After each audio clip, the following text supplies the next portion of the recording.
네, 성도 여러분 안녕하십니까? 네, 오늘 특별히 우리가 밀접 접촉자 및 이렇게 이상 증세 보이시는 분들이 몇 분 있어서 우리 교회도 방송 예배로 이렇게 전환하게 되었습니다. 오늘 저녁만 그렇고요. 금요일 날에는 또 그때 가서 또 상황을 봐서 광고를 드리도록 하겠습니다. 모두 건강 조심하시고 하나님의 크신 돌보심 아래서 평안한 한 주가 되셨으면 좋겠습니다.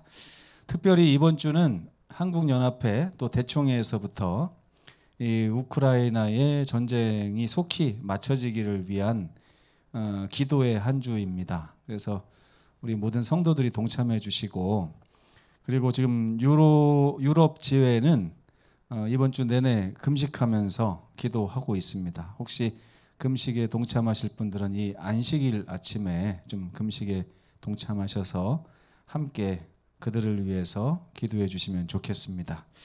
아마 전 세계에서 전쟁의 아픔을 가장 많이 체험한 나라가 우리가 아닌가 싶은데 그들이 그런 일을 지금 당하고 있습니다. 하나님께서 우리의 기도를 속히 들어주셔서 이 전쟁을 속히 마치시기를 간절히 바랍니다. 네, 오늘은 2022년 3월 1일 화요일이고요. 제1기 어느덧 히브리서 10과가 되었습니다. 제목은 휘장 가운데로 길을 여심이라는 제목이고요. 특별히 이번 주에는 이스라엘의 3대 절기 중 무교절, 맥주절, 또 초막절 이것에 대해서 좀 알아보겠습니다. 또 오늘은 무교절과 맥주절, 그리고 금요일 날에는 초막절, 즉 장막절에 대해서 좀 이렇게 공부하는 시간을 갖도록 하겠습니다. 주제절 히브리서 9장 24절 읽어보도록 하겠습니다. 시작. 그리스도께서는 참것의 그림자인 손으로 만든 성소에 들어가지 아니하시고 바로 그 하늘에 들어가사 이제 우리를 위하여 하나님 앞에 나타나시고. 네, 이 세상에 있는 성소는 손으로 만든 성소는 그림자다 이렇게 말을 하고 있죠. 그리고 보면 이 그림자가 상징하는 이 참것이 하늘에 있다고 하는 것을 히브리서의 기자 이 바울이 이야기하고 있습니다. 그래서 예수께서는 지금 참 성소인 하늘 성소에 들어가셨고요. 이제 우리를 위하여 하나님 앞에 자기 자신을 나타내시고 있는 상태다. 이런 말씀입니다. 이 히브리서는 아무리 읽어도 무슨 뜻인지 모를 때가 많아요. 근데 이것도 오늘 이 말씀을 통해서 한번 좀 생각해 보시면서 이것이 얼마나 은혜로우신 말씀이고 우리에게 희망이 되고 기쁨이 되고 환희가 되는 그런 말씀인지를 우리 모두가 좀 깨달았으면 좋겠습니다.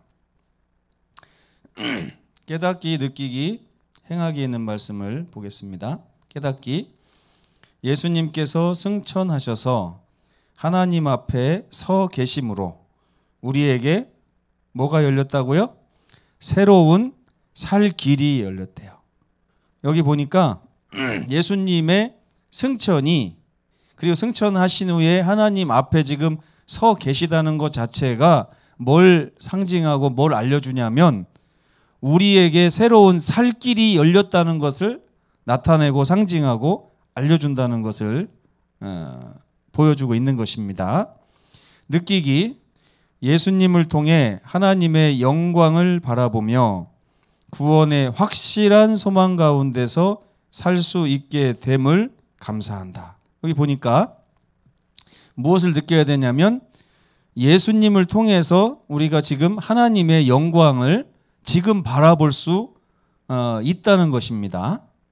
그리고 이 하나님의 영광을 바라보는 것 자체가 구원에 대한 확실한 소망을 준다는 거예요. 그래서 그 소망 가운데 오늘을 살아갈 수 있다는 것입니다. 근데 여기 보니까 마지막에 감사한다 이런 말이 써 있는데 감사하려면 알아야죠. 막 뭐가 이렇게 마음에서 느껴져야 감사가 나오는 거 아닙니까? 그렇죠? 근데 맨날 우리가 보면 예수님을 통해 하나님의 영광을 바라보며 구원의 확실한 소망 가운데서 살 수 있게 됐습니다. 여기까지는 배우는데 그 후에 와 감사하다 이게 안 나오는 거예요. 왜? 우리가 이 내용을 명확하게 이해를 못하고 있기 때문이 아닌가 생각을 합니다. 행하기 보겠습니다.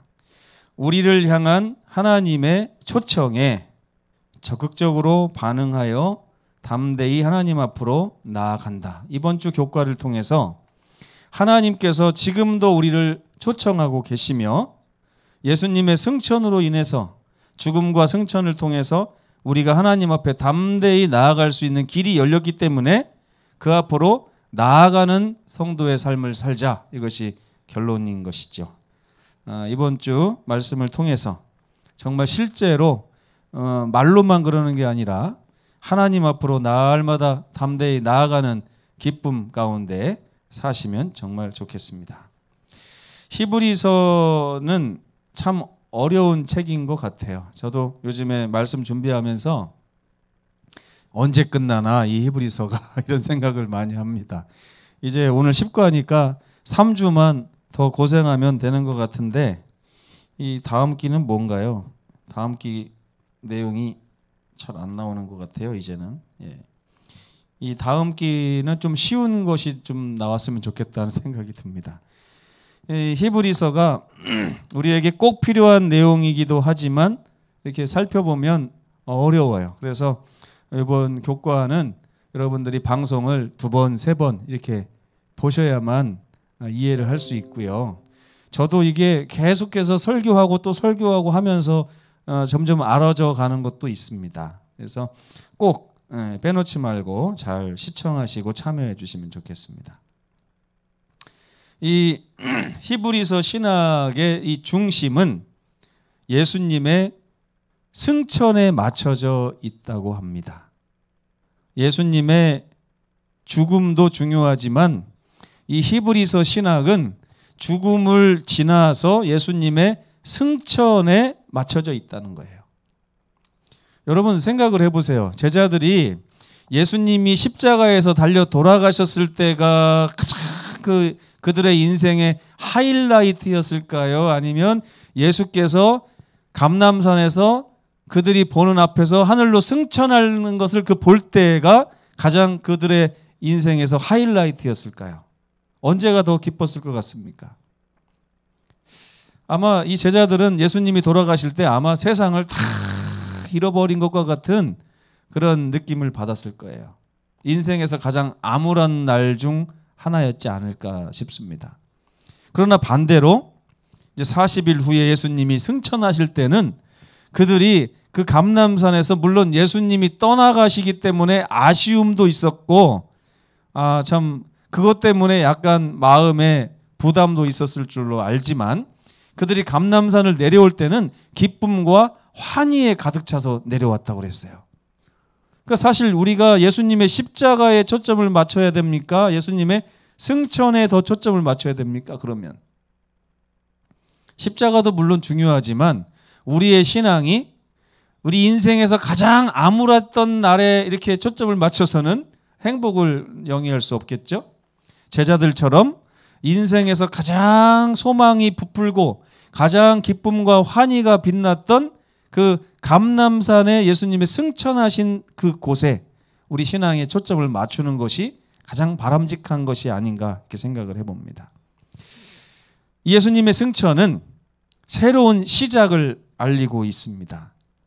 그래서 이게 참 중요한 거예요. 첫째는 예수님의 통치가 이제 드디어 시작됐다. 예수님은 십자가를 통해서 어떻게 했어요? 우리의 죄값을 다 치르시고 우리의 대표자가 되시고 우리의 통치자가 되셨습니다. 자격을 얻으신 것이죠. 그분께서 하나님께 다시 올라갔다 오셔서 다시 승천할 때는 이제 즉위식과 같은 거예요. 즉위한다 아시죠? 시편에 보면 예수님께 승천하실 때 하늘에서 뭐라고 그래요? 문지기들이 문들아 너희 머리를 들지어다. 그러면서 영광의 왕이 이제 들어가시리로다. 드디어 예수님의 통치가 시작되는 날이 그날입니다. 십자가에서 달려 돌아가신 날이 즉위한 날이 아니고 그날은 자격을 획득하셨고요. 드디어 승천하시면서 하늘 궁정으로 들어가시면서 온 우주의 왕의 권세를 얻으시는 그 시작이 바로 이 승천입니다. 그리고 그곳에 올라가셔서 이 통치의 일부분이 뭡니까? 대제사장의 직분을 감당하시는 것입니다. 우리에 대한 그분의 통치 가운데 가장 중요한 것이 뭐예요? 대제사장의 중보사역입니다. 생각을 해보세요. 십자가에서 우리를 다 구원하셨습니다. 우리를 다 구원하셨고 우리의 죄값을 치르셨는데 정작 우리는 어때요? 우리의 죄값이 다 씻어졌습니까? 마음의 부담이 다 덜어지고 기쁨과 환희가 흘러넘치고 죄로부터 자유함을 얻고 승리자의 그 승리를 만끽하는 그런 신앙을 하고 있느냐는 것입니다. 아니죠? 그 예수님께 남은 숙제가 뭐예요? 아직도 예수님의 승리를 마음 깊이 모르고 그 기쁨을 모르는 자들을 계속해서 역사하시면서 그들의 마음속에 믿음을 심어주시고 그들로 하여금 예수님의 십자가가 그들의 신분을 어떻게 바꿨는가 하는 것을 계속해서 성령의 역사를 통해서 알려주시는 그 일이 남아있는 것입니다. 그래서 예수님이 우리를 통치하시려면 우리가 마음으로부터 그분을 나의 주님으로 영접을 해야 되잖아요. 그렇죠? 그렇기 때문에 예수께서는 우리의 통치의 시작을 어디서부터 시작하시냐면 우리의 마음을 두드리는 데서부터 시작을 하시는 것입니다. 이게 대제사장의 사역이라고 할 수가 있어요. 그리고 예수님의 승천은 이제 하늘 성소에서의 제사장 중보를 시작하셨다는 얘기인데 이때부터 제물이 바뀐 거예요. 물론 십자가에서 양의 피를 드리는 그 제사는 멈춰졌지만 이제 제사장이 하늘 성소에 들어감으로 말미암아 예수님의 십자가의 보혈을 가지고 중보 사역을 개시하시는 것입니다. 그때부터가 이제 새 언약 시대가 열린 거예요. 십자가에서 새 언약 시대가 열리긴 했지만 진정으로 이제 예수님의 보혈을 가지고 참 제사장이 제사를 올리는 그 제사가 이제 하늘 궁정에서 하늘 성소에서 시작된 것은 예수님의 승천 이후입니다. 그래서 예수님의 승천은 우리가 예수님과 그분의 의의 공로를 통해서 담대히 하나님께 나아갈 수 있는 특권이 있는 자들이라는 것을 확증합니다. 십자가에서 예수님이 달려 돌아가실 때만 해도 저렇게 비천하신 분이 돌아가신 게 나의 신분을 바꿨다고? 뭐 여러 가지 의심을 할 수가 있어요. 믿어지지 않을 수도 있고 내가 정말 예수님의 저 죽음을 통해서 내가 구원받는단 말인가? 라고 하는 그런 혼돈 가운데 우리가 처할 수 있습니다. 그러나 이런 의심 가운데 불신 가운데 있는 사람들이 예수님의 승천을 목격하고 그분이 하늘 성소로 들어가셔서 이제 새 시대가 열리는 걸 봤을 때 그들에게 있는 특권이 진짜라고 하는 사실을 깨닫는 것입니다. 그래서 예수님의 승천이 그렇게 중요한 거예요. 하나님께서는 출애굽기 23장에 보면 이스라엘의 남자들에게 매년 3번씩 예물을 가지고 예루살렘으로 올라와서 여호와를 뵙고 여호와께 얼굴을 보여라 하는 명령을 하십니다. 몇 번이요? 네, 3번. 1년에 3번. 그 3번이 언제냐면 1월 14일, 그러니까 니산월이라고도 하고 아빕월이라고도 하는 이스라엘의 1월달은 우리로 따지면 3월달 정도 됩니다. 중순 정도 됩니다. 이 1월 14일은 한 3월 말쯤 되는데요. 그때가 이스라엘 백성들이 출애굽을 한 6월절이 1월 14일이죠. 그리고 무교절은 1월 14일 다음 날부터 일주일간입니다. 그래서 이 기간 동안에 이스라엘 백성들은 예루살렘으로 올라와서 여호와께 얼굴을 보이라 이런 말씀을 하신 것입니다. 그리고 그로부터 50일째 되는 날이 이제 맥추절이에요. 77절이라고도 합니다. 왜냐하면 77, 49잖아요. 그래서 6월절 다음에 49일이 지난 다음 날, 그러니까 그날이 50번째잖아요. 그래서 이제 신약 시대에는 오순절, 예수님의 십자가 이후에 50번째 되는 날에 성령이 내렸습니다. 이것은 맥추절과 관련이 아주 많은 거예요. 그래서 성령께서 임재하신 그 날이 그냥 아무 날이나 임재한 것이 아니라 이 성경에 나오는 절기와 딱딱 맞춰가지고 이렇게 내려진 것입니다. 그런 다음에 이 초막절은요, 이제 금요일 날 또 자세하게 배우겠지만 이걸 수장절이라고도 하고 장막절이라고도 합니다. 이 장막을 치고 이제 즐기는 날인데 대속제일은 7월 10일입니다. 7월 10일인데 대속제일이 지나고 한 5일째 되는 날부터 이제 장막을 치고 그 안에서 한 일주일 정도 하나님께서 우리를 이 자리까지 데려다 놓으시기 위해서 얼마나 많은 일을 하셨고 그것으로 인해서 우리가 얼마나 많은 것을 받았는가 하는 것을 감사하면서 즐기는 그런 절기입니다. 그래서 이 절기는 우리가 이 세상에서 하는 게 아니고 저 하늘에 올라가서 이제 세게 돼 있습니다. 절기를 지키게 돼 있습니다. 근데 하나님께서는 왜 이스라엘 백성들에게 자꾸만 이 1년에 3번씩 와서 여호와를 뵈라 이렇게 말씀을 하실까요? 이게 이스라엘 백성들에게 힘들었을까요? 아니면 이게 즐거운 일이었을까요? 한번 생각해 볼 필요가 있습니다. 이스라엘 나라는 가로가 한 140km 되고요. 세로가 한 280km 정도 되는 땅덩이를 가지고 있습니다.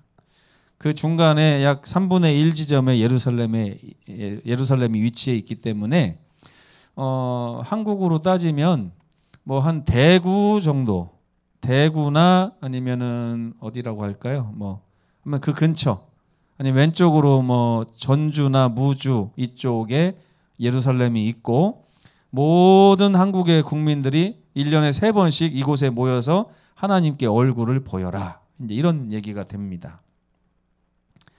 근데 이게 왜 하나님께서 이스라엘 백성들에게 1년에 3번씩 와서 이런 절기를 지키면서 하나님 앞에 있으라고 했는가? 그 이유가 무엇인지를 이번 주에 배우면서 은혜를 받고요. 우리도 하나님을 뵙기 위해서 나아가는 그런 놀라운 신앙의 반응이 있어야 될 것 같습니다. 분명히 이스라엘의 3대 절기는 예수님의 사역에 관련이 있습니다. 그 예수님의 사역을 이스라엘의 3대 절기와 이렇게 맞춰가지고 비교해 보면서 우리가 이번 주에 크게 은혜를 받겠습니다.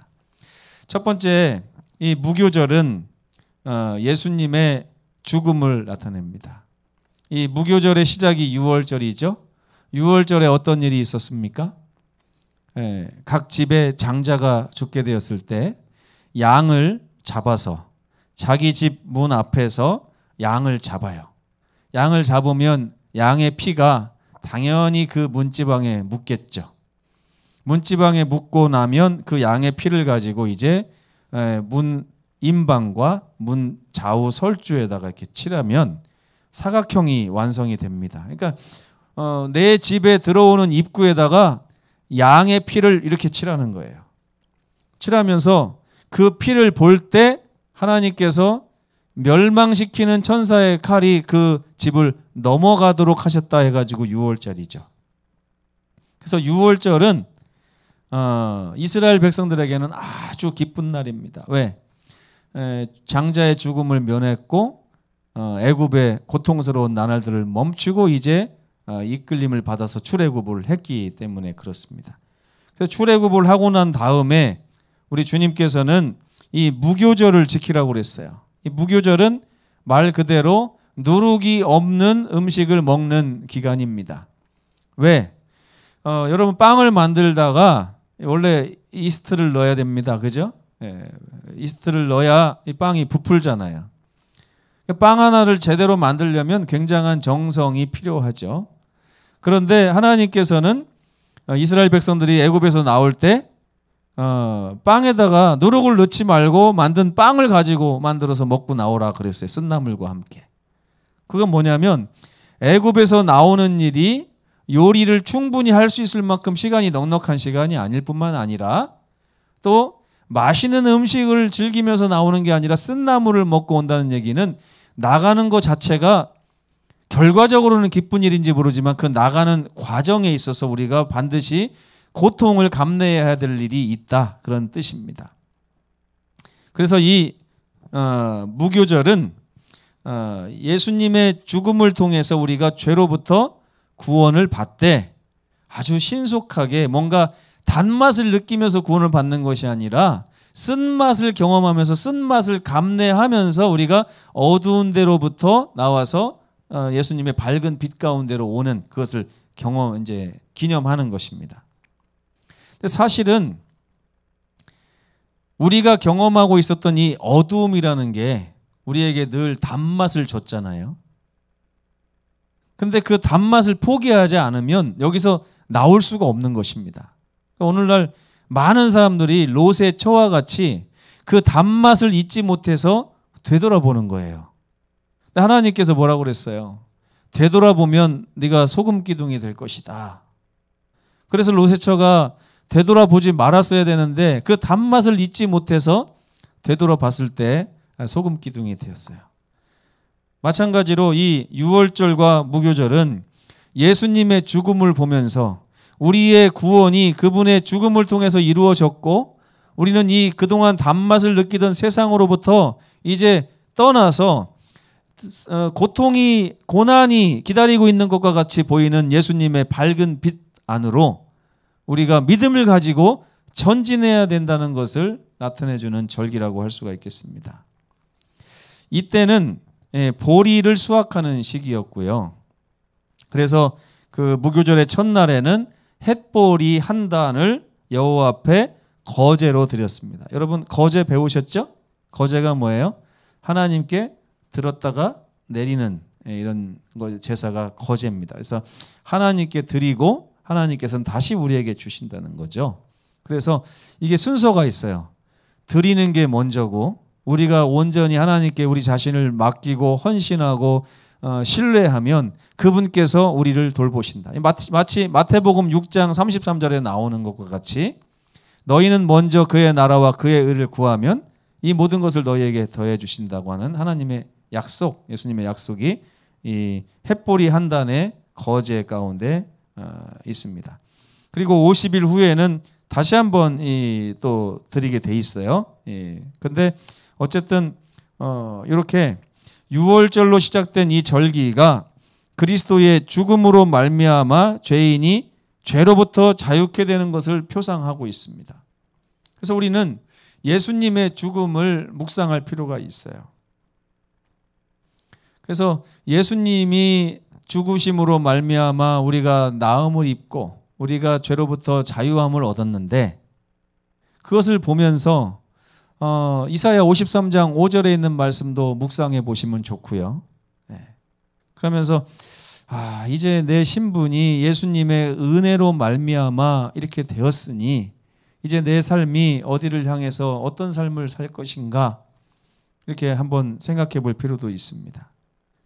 그래서 이 유월절에 대해서 가장 잘 우리가 묵상할 수 있고 가장 잘 이 의미를 이렇게 되새길 수 있는 예식을 예수님께서 지정하셨죠. 바로 성만찬 예식입니다.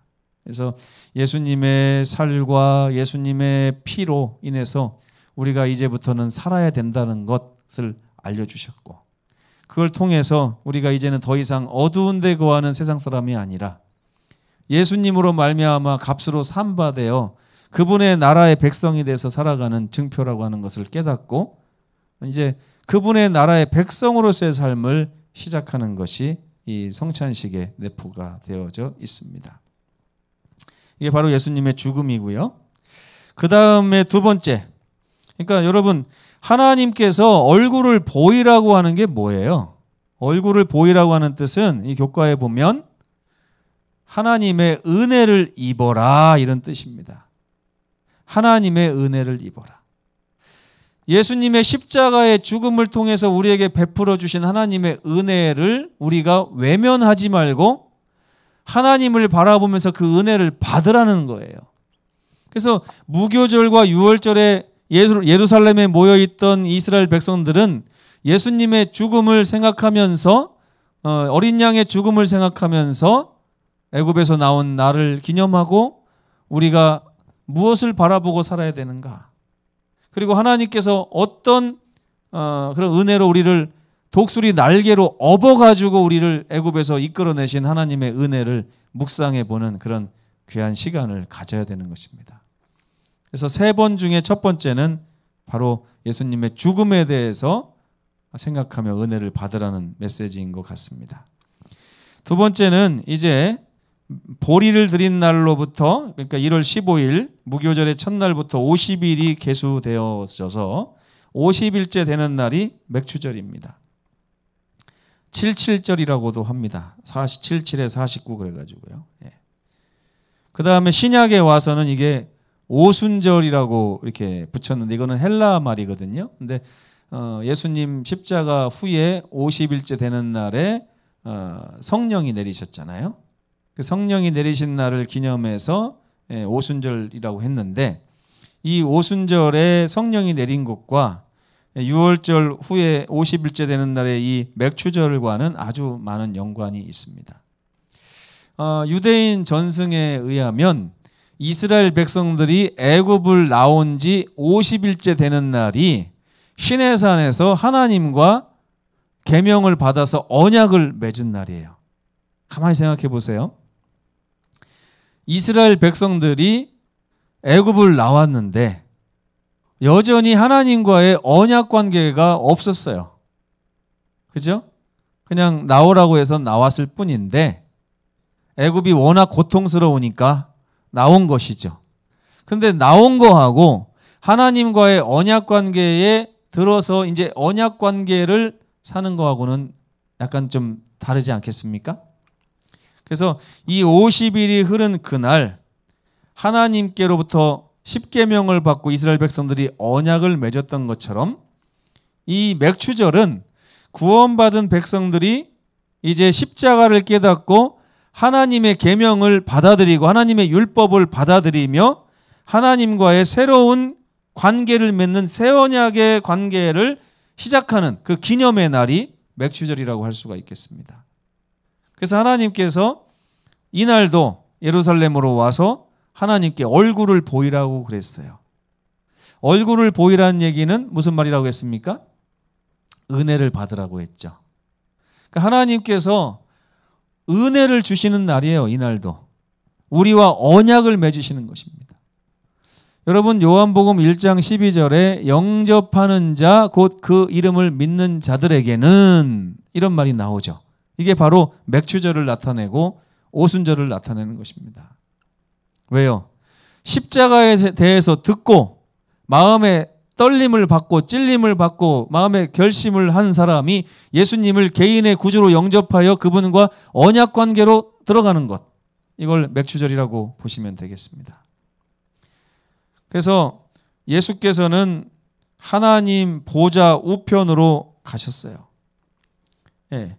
그러니까 이스라엘의 그 제사 제도가 언제 생겼냐면요, 시내산에서 하나님이 이스라엘 백성들과 계명을 주시면서 언약을 딱 맺으셨잖아요. 그래서 언약 관계가 되시자마자 그들 가운데 거할 성소를 그들을 시켜 그분을 위해서 지으셨습니다. 그래서 그들 가운데 거하시면서 그들의 죄를 위해서 중보하시는 일을 이제 하시는 것이죠. 마찬가지로 이 오순절을 위해서 우리 예수님께서는 돌아가신 지 40일 만에 승천하셔서 하늘 제사장이 되셔서 드디어 이제 그들 가운데 거할 성소에서 중보 사역을 시작하기 위한 그 준비를 하시는 것입니다. 그게 바로 오순절이에요. 그래서 하나님 보좌 우편에 앉으셔서 새 언약의 직분을 수행하시는 그 날, 이 언약의 직분을 수행하시려면 그분과 우리가 언약 관계를 맺어야 되죠.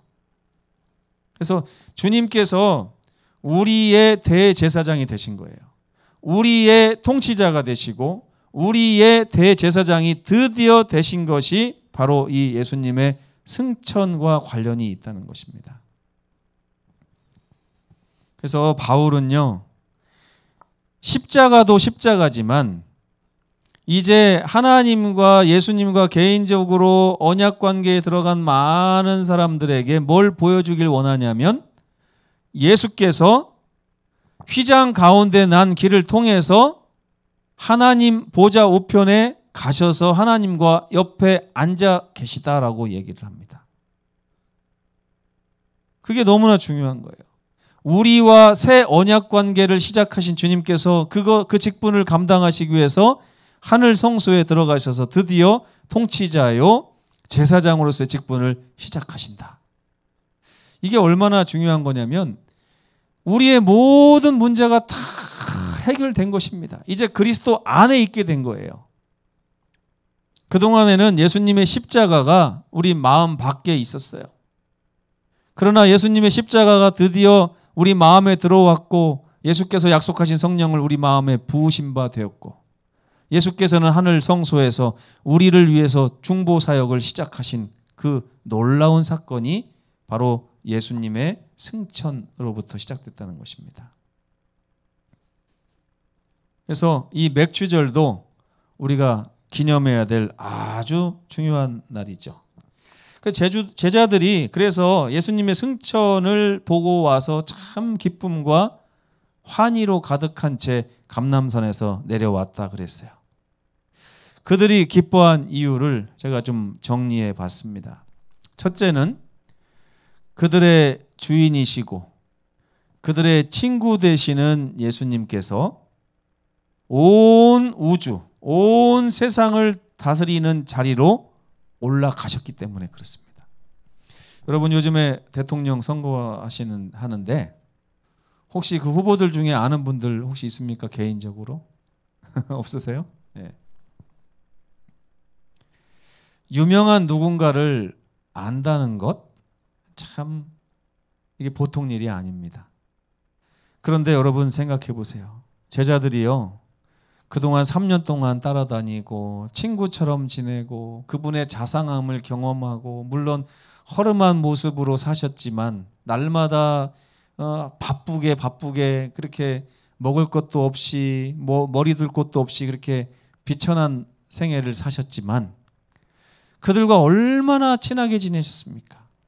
얼마나 그들을 사랑하셨어요. 근데 그들과 뗄래야 뗄 수 없는 관계에 놓여져 있는 이 예수께서 하늘 보좌로 올라가셨다는 사실을 깨닫게 된 것이에요. 제자들이요. 저는 이게 참 부럽습니다. 제 입장에서는 하늘 보좌에 계신 예수님을 깨닫고 나서 예수님이 나에게 어떤 분인지를 늘 생각하게 됐는데 제자들은 반대였던 것 같아요. 3년 동안 그분을 겪으면서 너무 그분과 사랑의 관계를 맺게 됐고 그분의 따뜻함을 경험했고 내 어려움 당할 때마다 그분이 모든 것을 나를 위해서 희생하시고 헌신하시고 해결해 주실 것만 같은 확신 가운데 그분과 교제했지 않습니까? 심지어 베드로 같은 경우는 3번이나 그분을 배신하고 부인했음에도 예수님의 그 사랑의 눈빛이 변하지 않았고 끝까지 베드로를 사랑하신 그 분이 바로 베드로의 친구이자 주인 아니셨습니까? 그분이 그저 인간으로 살아도 베드로는 그분을 놓지 않았을 것 같습니다. 너무나 좋으신 분이었기 때문에. 근데 그분이 하늘 보좌로 올라가시는 거예요. 그들이 보는 앞에서 다리가 둥실둥실 뜨더니 하늘로 올라가시는 것입니다. 아, 내가 알던 이분이 보통 분이 아니구나. 내가 사귀었던 이분이 내가 생각하듯이 그 정도의 분이 아니라 어마어마한 분이고 온 우주를 다스리시는 분이고 온 우주의 통치자셨구나. 내가 정말 엄청난 분을 사귀고 있었구나 하는 것을 깨닫는 기쁨이었던 것입니다. 두 번째는 예수님께서 내가 너희를 위하여 하나님 보좌 우편에 가서 하나님과 평화의 의논을 할 텐데 너희가 내 이름을 걸고 기도를 할 때 내가 그 기도를 아버지께 드림으로 응답해 주겠다라고 하는 약속을 제자들에게 주셨습니다. 이제 그들은 예수님의 소유였고 예수님의 가장 친한 친구들이자 가장 귀한 백성들이었기 때문에 그들은 예수님께 부탁하면 뭐든지 된다는 것을 확신하고 있었습니다. 친하면 그렇잖아요. 그죠? 친하지 않다면 부탁 못합니다. 그죠? 근데 정말 친하면 우리는 뭐든지 부탁을 할 수 있는 거죠. 근데 예수님께서 뭐라고 하셨어요? 이제 갑자기 높은 데로 가시더니 너네 이제 지금부터 나 아는 척 하지 마. 이렇게 하신 게 아니라 너희는 나의 가장 친한 친구고 벗이고 나의 양들이기 때문에 너희가 내 이름으로 하나님 아버지께 구할 때에 내가 하나님과 상의해서 그것을 너희에게 즉시로 응답해 주겠다 하는 어마어마한 약속을 하신 것입니다. 이거를 아마 요즘 세상에서 한번 비유로서 한번 여러분 스스로 생각해 보세요. 한 나라의 왕이 나와 친구처럼 지내던 그런 분이었다. 가면서 그분이 언제든지 어려움 당하면 나한테 전화해. 그러면 얼마나 든든하겠습니까? 그죠? 그래서 감람산을 내려오던 이 제자들의 마음이 기쁨과 환희로 가득 찬 채 내려온 것입니다. 우리의 가장 친한 친구이신 예수께서 저 하늘 보좌에 우리 하나님 옆에 앉아 계시니 이제부터 겁날 일이 없는 것입니다. 비록 그들은 여전히 이 땅에 있었고 악한 권세가 그들을 공격했지만 그들은 이 소망이 있었기 때문에 결코 흔들릴 필요가 없었습니다. 그래서 예수님의 승천은 하늘 본향으로 향하는 길을 열어주신 것에 대한 확증이에요. 예수님이 그 자리에 가 계시다는 얘기는 목적이 있어요. 예수님은 거기서 영원히 사시고 우리는 땅에서 영원히 살기 위해서 예수님이 가신 거 아닙니다. 예수님 뭐라고 약속하셨어요? 너희는 마음에 근심하지 말라. 하나님을 믿으니 또 나를 믿으라. 내 아버지 집에 거할 곳이 많으니 내가 너희를 위해서 처소를 예비하러 먼저 갈 테니 조금만 기다리면 다시 와서 너희를 내게로 영접해서 여기 사는 것이 아니라 나 있는 곳에 너희도 있게 할 것이니 조금만 참고 기다려라 하고 올라가셨지 않습니까? 그날 이후에 제자들의 삶은 날마다 예수님 언제 오실까? 언제 일을 다 맞추시고 우리를 데리러 오실까? 언제 이 어두운 세상의 삶이 맞춰질까? 언제 이 악한 권세로부터 완전히 노임을 받고 하나님 보좌 우편에 가서 예수님과 함께 영생을 누리며 살까라고 하는 소망으로 가득 차 있었습니다. 아모스 선지자는 이렇게 말합니다. 그러므로 이스라엘아, 내가 이와 같이 내게 행하리라. 내가 이것을 내게 행하리니 이스라엘아, 내 하나님 만나기를 준비하라. 우리에게 지금 감람산에서 예수님의 승천을 맛본 제자들에게 남아있는 일이 딱 하나 있었습니다. 뭐였어요? 하나님 만나는 거. 진짜로 수건을 벗은 얼굴로 주님을 맞대어 보면서 우리 하나님이 얼마나 우리를 사랑하시는 인자하신 분인지를 예수님의 공로로 인해서 우리가 직접 가서 만나는 그 하나님과의 만남이 기다리고 있는 것입니다. 근데 이제 금요일 날 배우시겠지만 이러한 하나님과의 만남은 저 하늘에 가서 시작되는 것이 아니고 이미 우리 대신 가 계신 예수님으로 말미암아 그 안에 거하는 모든 백성들은 지금부터 하나님과 만날 수 있다고 성경은 얘기하고 있는 것입니다. 우리는 예수님의 죽음을 통해 죄사함을 받았고 죄로부터 노임을 받았습니다. 또한 오순절 성령의 약속을 통해 하나님과의 언약 관계 속에 놓이게 되었어요. 히브리서는 하늘 성소에 들어가신 예수님을 우리를 위해 앞서 가신 자로 나타내고 있습니다. 하나님께서 이 모든 일을 우리를 위해서 행하셨습니다. 그리고 이루셨습니다. 이제 그분은 우리로 하여금 예수의 이름을 힘입어 그분 앞에 담대히 언제든지 나오라고 초청하고 계십니다. 왜 언제든지 나오라고 할까요? 이미 우리가 하늘에 가서 영원히 살기로 확정되어 있기 때문에 그런 것입니다. 그래서 우리 주님께서는 무교절과 맥주절에 예루살렘에 와서 하나님의 얼굴을 뵙고 그분의 은혜를 마음껏 받으라고 초청하고 계신 것입니다. 우리는 언젠가 하늘에 가서 초막절을 지내게 될 것입니다. 그날을 바라보면서 우리 주님의 놀라운 사랑 날마다 바라보시는 우리 모두가 되시기를 바라고 하나님 만나기를 매일매일 예비하는 그런 성도가 되시기를 간절히 바라면서 말씀을 마치겠습니다. 기도하시겠습니다. 감사하신 아버지 하나님, 너희는 1년에 3번 예루살렘에 올라와서 나에게 얼굴을 보여달라고 간곡하게 부르시는 주님의 음성을 오늘 들었습니다. 내가 너희를 위해서 십자가의 보혈을 흘렸으니 너희는 내게로 오라. 내가 너희와 새롭게 언약 관계를 맺고 이제 하늘나라 백성으로서 살아갈 수 있게 되었으니 너희는 또 맥주절에 와서 내 얼굴을 보라 하고 우리를 초청하십니다. 주님, 우리의 매일의 삶이 예수님의 십자가의 죽음과 또 승천을 통한 하늘 성소에서의 통치와 제사장 직분에 맞춰질 수 있도록 인도하여 주시옵소서. 이 어두운 세상을 바라보며 낙심하기보다는 하늘로 올리우신 예수님을 보며 늘 소망 가운데 살아갈 수 있도록 함께하여 주시옵소서. 언젠가 우리에게 다가올 초막절을 기다리며 행복한 나날들을 이어갈 수 있도록 은총 내려 주시옵소서. 주님께서 하나님의 보좌로 새롭게 낸 휘장 가운데 난 길을 떠올리며 늘 감사와 기쁨 가운데 살 수 있도록 은혜 더하여 주시옵소서. 예수님의 이름으로 간절히 기도합니다. 아멘. 묵상 기도하시겠습니다.